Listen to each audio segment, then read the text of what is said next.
All right. Hello. It seems like it's been forever, but we are back with another Lightning Ventures founder interview. And I'm here with Zach Herbert. I'm the Muzzman. We both have our game day shirts on today. All right. The Yeah. Foundation and the Lightning Ventures shirts.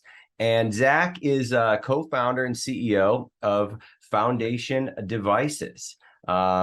He is super accomplished, super technical. He's a Harvard Business School dropout, which I think is pretty cool because it's got to be pretty tough to get in there. He went to Boston University. He's got a long history in the space. He's done a lot of stuff. I got my Foundation Devices wallet right here. It's not going to be that type of video, of course, because we're talking about his company and we have a bunch of questions from the syndicate, but there is a great video by BTC Sessions if you want to really go through the whole unboxing of it. So I'm here with Zach Herbert today on this Thursday afternoon. Zach, how are you? I'm doing great. Nice rainy day here in the Boston area. All right, so we're talking about sovereign computing, sovereign individual. There's a lot of this language Yeah. on the Foundation Devices website and deck. And it's not the first time that we've talked about this type of sovereign computing with Lightning Ventures. We are proud investors in Start9 Labs. And not to get to this too soon, but since I just mentioned it, we do have a question here. Are you planning on packaging an Envoy or a comparable app for things like Start9 or Umbrel or these type of services?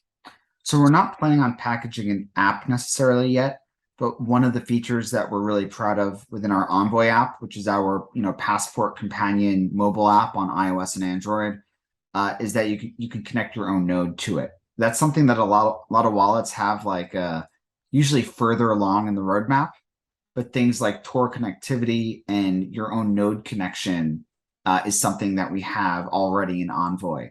I know we work with Umbrel already. I think we probably worked with the Start9 Embassy product as well, and then also all the other common nodes. So you can choose to connect your own node over Tor within our Envoy app if you don't want to connect to our Electrum servers. All right. And just to say, I know everyone says it as soon as they get one in their Yeah. hand. This feels so sexy. I'm This glad just you like feels it. Yeah. next level sexy device here. And the setup was a breeze this morning. Okay, so let's dive right in. The elevator pitch. Why did you decide to start this company? And when did you decide to start this company?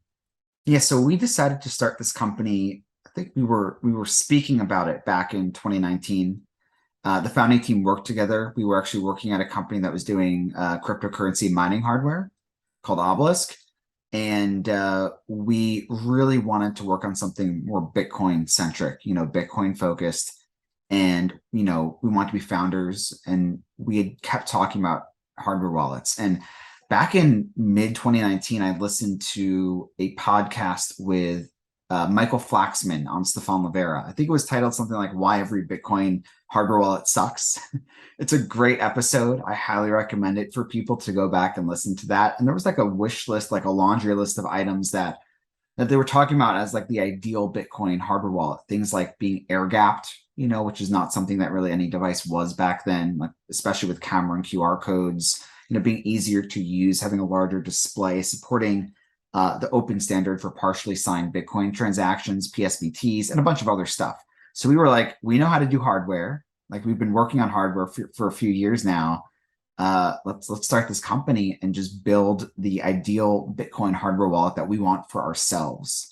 That was, we actually founded the company then in mid-March of 2020, and then we officially got started in April, right as COVID was taken off. So it wasn't the best time to start a company, especially in terms of raising initial capital. But I think it was just we needed to do it. We felt compelled to do it. And since then, it's become more than just like a Bitcoin hardware wallet. It's really become the idea of making it easier, lowering the barrier towards becoming a sovereign individual. So one of the questions, and this is, at a glance, without doing a deep dive, the first impression is this is a hardware company, right? This is solely a hardware company. No matter how many times that I put in caps that this is not solely a hardware company, we actually had the same misunderstandings with Start 9, Of course. where we dug in on a video. So this is obviously a hardware company, but there is a software component coming down the line. I know a lot of this stuff is still in stealth mode, but what can you share to the questions about the software business, how big it could possibly grow to in the future, and what that looks like? Yeah, so when we started the company back in early 2020, I think it definitely was a hardware company. We did not have any accompanying software application or services or anything like that. Now we do. So we've been shipping our new Passport Batch 2 for the last few weeks. And we just launched in app stores in the last month or two, an app called Envoy. So Envoy is our mobile companion app for Passport. It really only does two things right now. It allows you to go through the whole onboarding process with Passport, from unboxing to firmware updates and the initial setup. And it also acts as a very simple Bitcoin watch-only wallet where you connect it with your Passport and you can use it as your software wallet, where your private keys are stored on your hardware wallet, but you still use the app as your software wallet, to send and receive funds. However, we're going to be doing a lot of work over the coming months and years to build out Envoy into a standalone wallet with added revenue generating features. So our goal over the next 12 months or so is to diversify our revenue streams, right? We're not only going to be making money from selling physical devices, we'll also hopefully be making money from services within our mobile application. And as part of that, we're going to be building out Envoy into a standalone Bitcoin software wallet. So you won't need to buy a Passport in order to use one of our products. You'll actually be able to download the Envoy app and use it as a Bitcoin wallet. We're really interested with an Envoy in the general sovereignty experience. An area we're really interested in is privacy. I think that's something that a lot of wallets today have neglected. A lot of wallets today, they try to make it as easy as possible for the user, but they expose the user's personal information and they don't make it as easy to achieve privacy over your transaction history. I think right now you have like the easy to use wallets, software wallets, that don't necessarily have any privacy features. Then you have the more hardcore wallets like Samurai that are a little too advanced, I think, for most users. So I'm really excited about being able to build out Envoy as a standalone wallet app and bring some cool privacy features that are much more accessible to our iOS and, of course, Android, because we're cross-platform. Okay, so you heard that. The Envoy app will be a Bitcoin wallet, a mobile wallet, without, for those people who don't have a foundation device. And as far as that software business goes, I think that's a great way of putting it, is enhanced Bitcoin privacy as a service. So the name of the game around here is Lightning, and I know that is something that you've touched on. What can you share as far as the future for Foundation devices and Lightning integrations? Yeah, so already one of my favorite apps that integrates with Passport, which has, I think, been integrated for a long time, is Simple Bitcoin Wallet on Android. One thing they did that was so cool, without even really talking to us, actually, which I'm really happy about, is they made it possible to open a Lightning channel directly from your cold storage on Passport. So instead of having to go from like cold to like a hot wallet and then to Lightning, just went from cold directly to Lightning via PSBTs, partially signed Bitcoin transactions. And so we are absolutely looking at Lightning within the Envoy app. We're really interested in that kind of magical experience where you can move your money in and out of the Lightning network directly to and from cold storage on your Passport. Our Envoy app is actually built with Block's BDK, Bitcoin Development Kit, on the back end. And of course, they also make LDK, which is the Lightning Development Kit, which has been around for some time.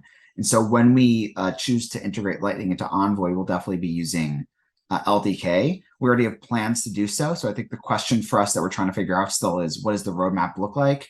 I'm hoping we'll be able to do that by, next 12 to 18 months at the latest. Would those swaps be a revenue generator for Foundation? We were not thinking about it like that at this time. I think there could be some way for us to generate revenue through like assistance with channel management and that kind of thing. But for now, we've mostly been considering revenue generation through, added privacy services and that kind of stuff. Maybe we can offer some kind of subscription that bundles together some of these more advanced features, or whether it's Lightning or privacy or other stuff. So we're definitely looking at the revenue generating capabilities, but like we don't want to just put it behind a paywall to put it behind a paywall, right? We would have to have a really good reason for charging something for it. All right. So before we get into all the boring stuff that potential investors actually want to talk about, let's talk about some nuts and bolts basics for the hardware wallet and some improvements on Sure. the competitive landscape that's out there right now. Is there just a real quick couple of things off the top of your head as to innovations or why Foundation as opposed to Ledger and some of these other things that are out there with a much larger user base? Yeah. So I would say that we've tried to make the best balance between the design, the user experience, and the security for Passport. I think if you look at the market right now, your options for hardware wallets are typically filled with a bunch of trade-offs. You have the Trezor, which is like open source, but doesn't have a secure element chip. So it doesn't have physical security. You have the Ledger, which has the physical security, but is closed source. And I would argue is kind of hard to use with little buttons and that kind of thing. It's terrible. Okay, yeah, I'm not going to say it's terrible, but I would argue I threw it in the trash. It was, so there it is. Keep my life savings on that thing. Are you kidding me? Yeah, and then you have other devices that, there's some that are Bitcoin specific. There's some that are like torn down Android devices made in China that are, so there's an array of different options, but nothing really met that balance for me or for us. And so Passport, we try to do it without trade-offs. I'd say the only trade-off might be the cost because it's, around $259 right now. But, Passport has a larger screen, a color screen right now, really vibrant display, makes it so easy to navigate through the device, see your transactions, sign transactions, and so on. We have a physical keypad, and it kind of looks like an old mobile phone, right? And so you don't have to learn how to use the hardware wallet. Like you already know how to use it. You pick it up, you know exactly how to navigate, exactly how to use the device, exactly how to enter your PIN number, and so on. We have a camera because the primary way of doing transactions is actually via QR codes, which is air-gapped, which provides a really good security model, meaning there's no wireless communications in here. There's no USB data in here. It actually works so well on mobile applications because you just flash a couple QR codes back and forth and you can set up the device. You can sign a transaction. Works really great with Envoy, with Blue Wallet, with Casa, even over QR codes. So I think that's a huge advantage. We're also fully open source, not just the firmware running on the device, but like all the way down the hardware stack. You can go on our GitHub. You can actually see the circuit schematics, the circuit board design files. You could build the firmware from source yourself. You can make modifications without our permission. I would argue that open source hardware has a better security model than closed source. And then also we manufacture in the USA, which is unique. I think we're the only ones that do that in terms of the hardware wallet landscape, or maybe even like the Bitcoin hardware landscape, period. And I think from a geopolitical perspective, especially for advanced users that like to use different hardware wallets, being able to have an option that is made in the USA, I think is pretty compelling. So that's just a few reasons, a few things that really differentiate Passport.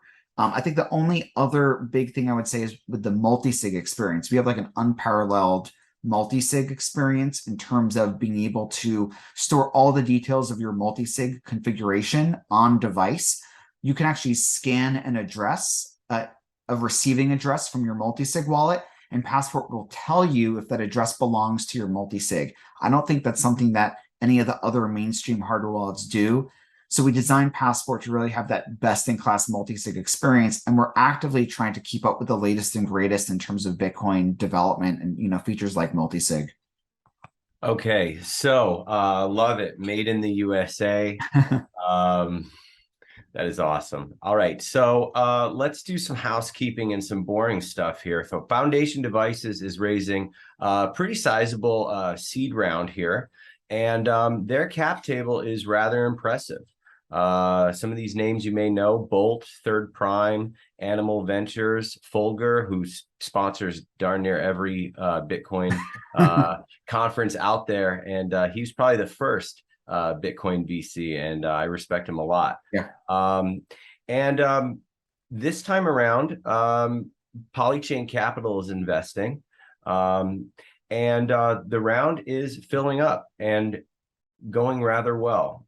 And I want to get to the next question regarding integrations with other future wallets, right? Whatever you can talk about, like you mentioned, the simple Bitcoin wallet, things that are on tap, and how can some of these partnerships with some of these, you mentioned Casa, how can they work further with Foundation?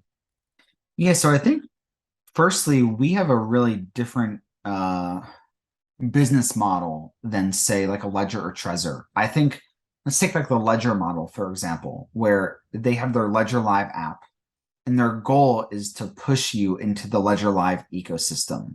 Everything is done within the Live app, and it's not that great of an experience if you don't use the Ledger Live app. It's more of like a controlled experience. It reminds me a bit of like the Apple App Store kind of walled garden vibe. We are different. We want Passport to be integrated with every wallet and service that wants to tack on cold storage. So even though we have our own app, Envoy is very opinionated and specific. It's very entry level in terms of its features right now. It's meant for like a very simple, streamlined software wallet experience. It does not compete with like a Blue Wallet or a Casa in terms of features. So we want our users to use Passport with everything. And so the way that we go about integrations is by supporting open standards and open protocols. So for example, we sponsor and we support Blockchain Commons, which is a really cool group that is creating standards, among other things, standards for air gap transactions via QR codes, using PSBTs and other open standards for breaking up the data and displaying it as multiple QR codes. And that's amazing, because that means that if you're a wallet developer or if you're a company building a service, you can actually integrate with Passport without even talking to us if you want to. Now, of course, we're more than happy to help and give you support. And we actually built out for Casa a special, what we call extension within Passport, where you click a toggle within the user interface and you get like a little Casa branded screen that's in purple with their little logo, and provide some extra special customizations for them. But I think the idea is that anyone is able to use PSBTs and integrate directly with Passport. We look at the developers and other companies in the space that are using Passport almost as equal to like our end consumer. And I think we're one of the only ones to do that, because Ledger and Trezor will constantly like put out firmware updates that breaks compatibility with things like Casa. And we're much more sensitive about trying to maintain business relationships and be really professional about how we put out updates and how we talk to all the different people using Passport, and make sure that we don't break anything, right, when we release updates. So we were added to Casa a few months ago. They're going to be testing out Passport Batch 2, which is shipping now. And I'm hopeful that they'll decide to be, customers of ours. I'm hopeful that they'll distribute Passport to their users And I'm hopeful that others, like Unchained and anyone that needs to provide hardware wallets or wants to provide hardware wallets to their user base, will choose to work with us and help us customize like extensions for them and allow us to sell them passports and so on. Okay, so one thing that I think is really unique also is the optional concierge setup for $99. It's a 1 hour private onboarding session. If you have questions or want to set up your passport device. So the question is, first off, do people actually take advantage of that? I mean, these are Bitcoiners. I didn't know if that, number one. And number two, do they get you, Zach? No, they don't get me. Are you doing those 1 hour calls yourself? They get better than me. They get Bitcoin Q&A. So who's a legend in the space, and we're lucky enough to have him on our team as head of support. And so it's actually kind of cool how we do it from a privacy perspective. Like obviously there's potential privacy issues. So Q&A is really good at balancing that. We have had people buy that. We've had, I would say, dozens of purchases of the concierge onboarding. We're still looking at it more as a test. It was inspired by two things.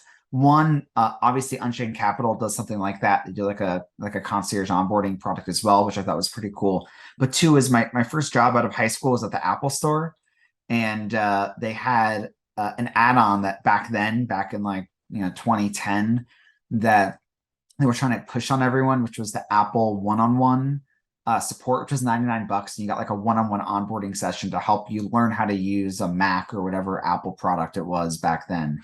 And I thought that was really cool because you have like a product that is unfamiliar to a lot of end users, in this case, a hardware wallet and taking self-custody. And I think a lot of the reason why people don't want to use a hardware wallet is because they're afraid. Like they're afraid that they're going to make a mistake during the setup process. They're afraid that they're not going to back it up properly. And so if we can help lower the barriers, and I guess I should say lower like the fear, right? By having a real expert help them get set up with the best defaults and answer any questions that they have, I think that can help a lot in terms of making it easier to onboard and hopefully get more people to buy Passport. So we're only just starting to do this. It's experimental. We haven't decided if we're going to keep it in the long term. It's not really a moneymaker at $99, but we do think it could help people become more sovereign, start off with cold storage, learn how to use the hardware wallet, and hopefully refer their friends and family to buy a Passport as well. Yeah, it's a nice add-on for someone who needs some help. Yeah. Okay. Yeah. So Zach is pretty sensitive on the batch 2 sales and the 2022 numbers. So we're going to leave that out of this discussion completely. But I think he can discuss the first batch and how that went. And yeah, and then on a follow-up question, I wanted to know the differences. If you could just bullet point a few differences between this iteration and the first one. For sure. And I get, you know what, I'll leave it at that. How about that? Yeah, so we set out with just a team of 4 founders, and we brought the first Passport Founders Edition to market with just the 4 of us.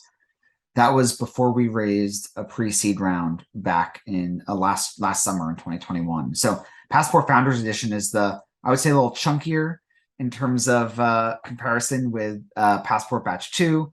It used AAA batteries instead of a rechargeable lithium-ion battery. It had a monochrome, black and white display. It had an older, maybe not as polished, I would say, user interface. But otherwise, it's pretty much the same product in terms of functionality.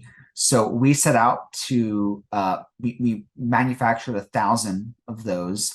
Out of the 1,000 with some inventory fallout and so on, and we still have some just to save for warranty and so on.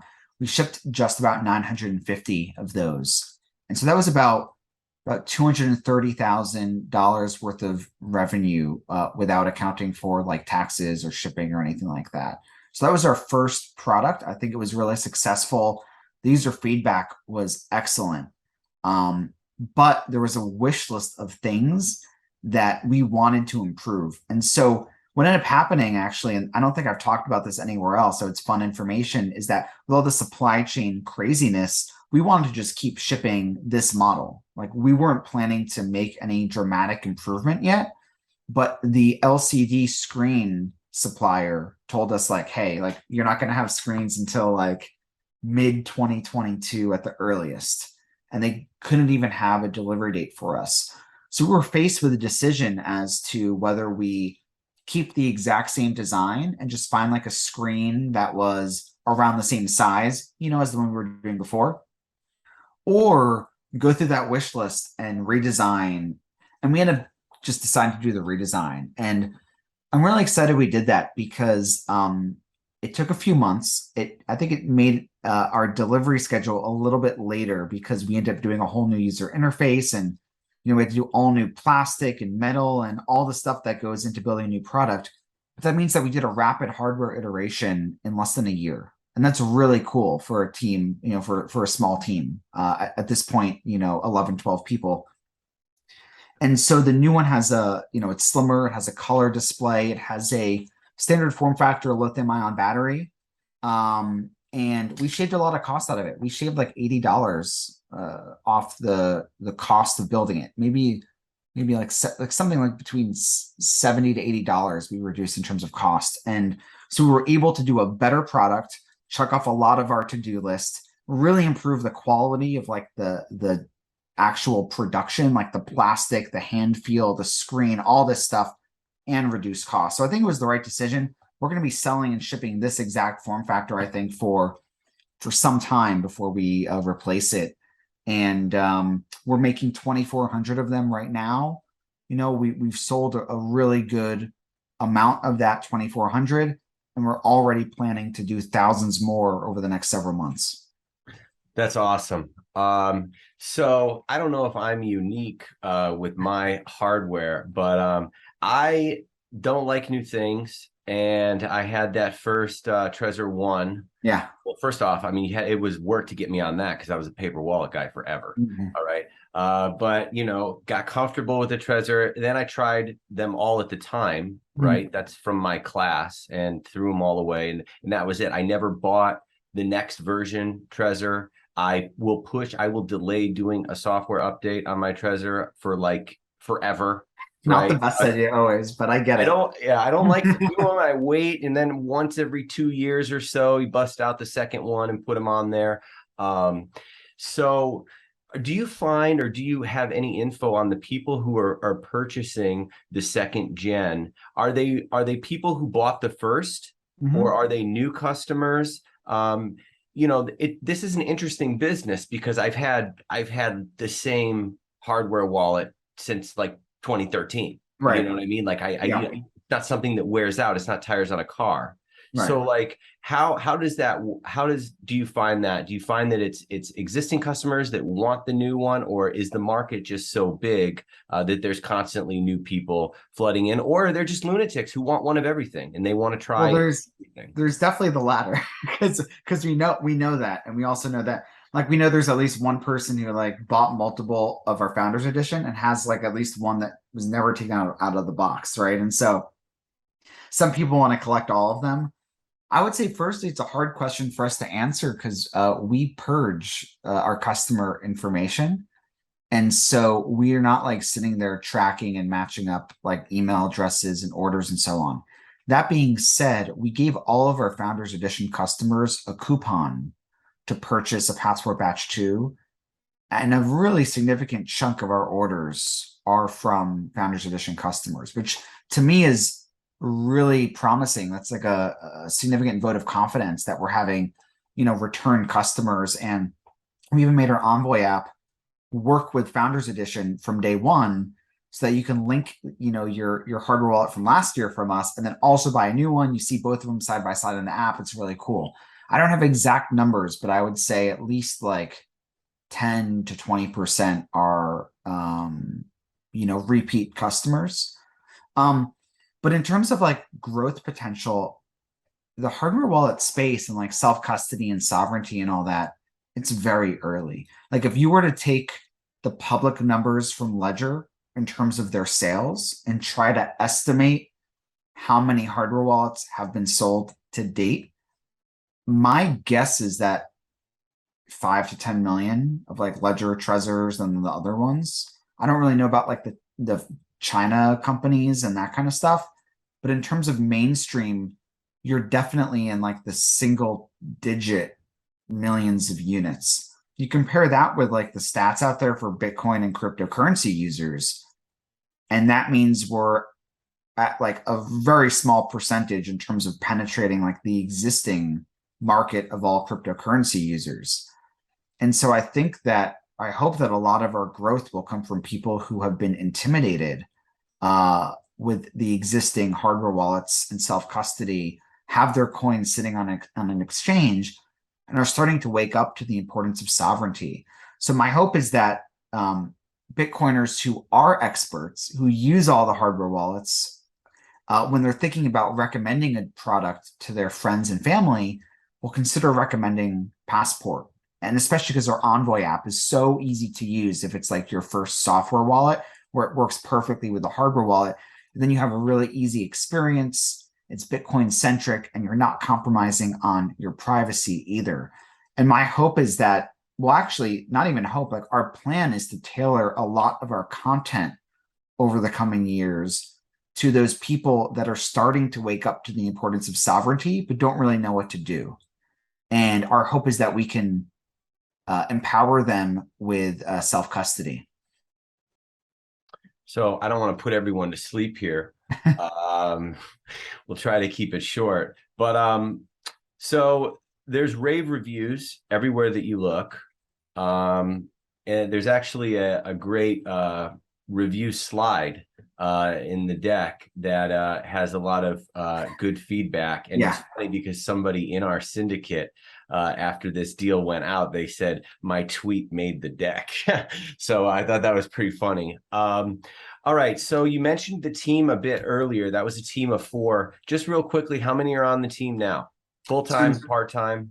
Yeah, now we're 11 full-time and 1 part-time customer support. And we have 5 people onboarding in the next few months, which is pretty exciting. So we're growing the team from 11 full-time to 16 full-time. I don't think we're going to go above 18 at this point in time. We're not, we have a different philosophy than a lot of like venture-backed companies. A lot of venture-backed companies raise around and then just go hire like crazy, and they brag about like the number of people they have.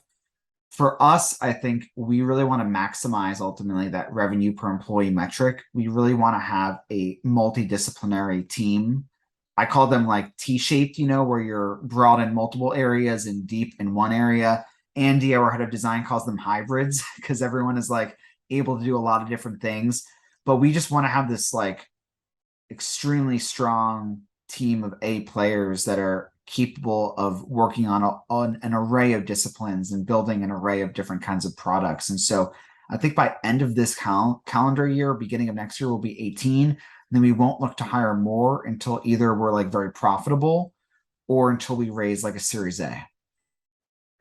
All right, so let's go through a lightning round of maybe 4 more topics real quick to touch on, and then we can probably wrap this up and it'll be a nice short video. Okay. What is Foundation's distribution strategy? Will they ever use Amazon or other like channels, and the wholesale sales and these sort of things? Affiliate sales. I don't know if you have an affiliate program live at this point in time, but you fulfill all your own orders at this point, right? We do, and we're looking to even further vertically integrate our supply chain. And so we're direct to consumer right now. I think it's important from like a security perspective. Like we don't want to go through Amazon necessarily because Ledger and Trezor and the others have had a lot of issues in terms of like getting a device that already has like a seed card with the words written in there and people getting scammed. So I think there's a lot of supply chain issues when you're selling a hardware wallet. However, Ledger just announced that they're going into Best Buy, and we're definitely interested in other channels, especially channels that allow customers to buy a passport with cash without providing their personal information. So it's something we're looking at. I don't think it's something we're going to get to within the next like 12 months. I don't think we're at that scale yet, but we do have a network of resellers, and we actually do have a in alpha referral program, like a give $10, get $10 called the Passport Ambassador program. We just haven't advertised that yet. We have like a few dozen people participating in that right now. And when we're ready, I think we'll scale that up. Okay, so just going to go through this real quick. What are your thoughts on some of your competitors adding and integrating exchange services, ways to buy Bitcoin and all sorts of other things that are completely against your privacy focus? What do you think about that? The place we draw the line is we don't want to collect that user data. So for example, we're not going to put the ability to buy Bitcoin within our app if it means that we're collecting your KYC data. I don't have the same issue if if an exchange approached us that we liked, let's say like River or someone like that, and they wanted to integrate Passport. I'm okay with that. I just don't want us collecting that data, and I don't want us compromising the user privacy. If we were to integrate something into like Envoy to allow you to buy Bitcoin, I would want it to be something more peer-to-peer or something like Azteco or something like that with vouchers, something that we don't get your information. So that's where we draw the line. It's like if we have to KYC you, it is absolutely not something that we're going to do. Okay, how about this? Ask Zach if Foundation will ever add liquid or liquid assets. Is this ever a possibility? In terms of us adding it, I don't think it's something we would do within like the Envoy app. However, as I mentioned, Passport is an open platform, right? With partially signed Bitcoin transactions and so on. And all the code is open source. If Blockstream wanted to integrate Passport into like Green, or I think Aqua is their more simple one for liquid, I mean, they're more than welcome to do that. And like we would provide support and assistance for that. We're just not going to be focused on that ourselves, right? And that's kind of how we draw the line when we think of support for other things or integrations. You know, we're not going to devote developer resources to do that like ourselves within like our software wallet. Okay. This is really something that should be in your Telegram channel, but I'll just ask it too. I actually kind of thought about this also. Do you have the ability to change the address type to go back to a legacy address or to use a Tor address? Is that currently in the settings anywhere? It has nothing to do with an investment, but this is what our Envoy software wallet defaults just to native SegWit. That's just what we do. Just super easy. We default to that. That's all we support. However, you're more than welcome to use Passport with Blue Wallet or Sparrow or Spectre or like any of these software wallets that do allow you to choose what address format you want. So you can go ahead and you can set it up in a way that, I mean, Passport itself can support any address format. It's just that in Envoy, we're defaulting to native SegWit. Much like if you set up a new wallet in Blue Wallet, you don't do any customizations. It'll also put you into like native SegWit by default. Okay, cool. And finally, what are you most excited about for Foundation Devices? Are you sponsoring any events coming up? Are you going to be at any Bitcoin conferences? Are you doing anything in your travel schedule? And what are you excited about besides shipping a ton of these things? We're definitely sponsoring a bunch of things. One thing we've started to do is support more local Bitcoin meetups, which I think that is really exciting. We just brought BitDevs back to Boston, actually, and Foundation sponsored that. Lily, our head of business development, has been working with a lot of different local, like small local Bitcoin meetups and small local conferences to help sponsor those and get Passport there physically. And that's something I think is awesome. The idea that, you go to a random Bitcoin meetup in your city and they have like a Passport there. And I think that's awesome. I'd much rather give money towards groups like that are helping with more local Bitcoin education than I would to like give our money to like Google for advertising or Facebook, right? So I'm excited about that. We're sponsoring like Pacific Bitcoin Conference. I know at least a few of us will be there later this year. And we have a bunch of other smaller sponsorships, and team members will be at different conferences. I'm not sure about my specific schedule yet. In terms of our roadmap, like I'm just so excited to be able to bring some, like normalize some of these privacy tools and also diversify our revenue and be doing some software services revenue. So I think that right now, like I mentioned at the beginning of our talk, you're stuck, like most people are stuck between making the trade-offs between like an exchange and like compromising their privacy. You're using like easy to use mobile wallets that are also like compromising your privacy. You can see your XPubs and so on. I really want to push a lot of educational content out about why sovereignty is important, why privacy is important, and have a path to actually use use our products to become more sovereign in a way where it's like easy to use and you don't feel like you're using some super advanced tool, and is more accessible to everyone. So cannot wait for our improvements to the Envoy app. And we're obviously always working on new hardware as well. I don't think we're not going to be shipping anything immediately, but I'm really excited for already what'll be the next generation passport sometime in the next year, 2 years, something like that. We don't have an exact roadmap yet. Okay, so by the way, you should actually run the Bit Devs in Boston if it's anything like New York or some of them. So I helped run, but we had some great people in the Boston area run it, and then we sponsored it, and I chimed in a bunch as we were going through the agenda. But it was great.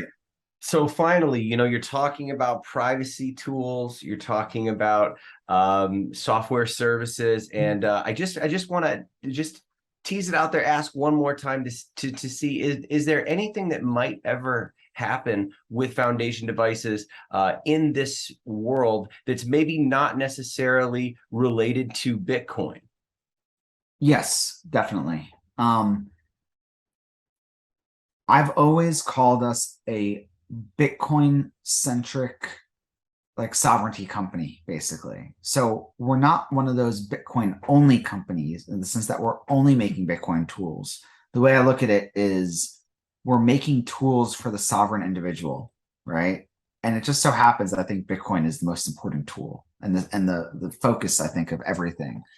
However, the stack of tools you need as a sovereign individual goes beyond Bitcoin. You might be using 2FA, you might be using YubiKeys, you might be using password managers, VPNs, encrypted cloud storage, all this stuff in your arsenal, right, to become more sovereign.